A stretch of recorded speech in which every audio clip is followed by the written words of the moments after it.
ಪ್ರೀತಿಯೊಂದು ಗಾಳಿಯ ಹಾಗೆ, ಗಾಳಿ ಮಾತಲ್ಲ.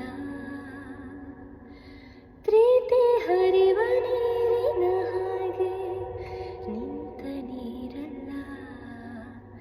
ಅದು ಒಂದು ಜೊತೆ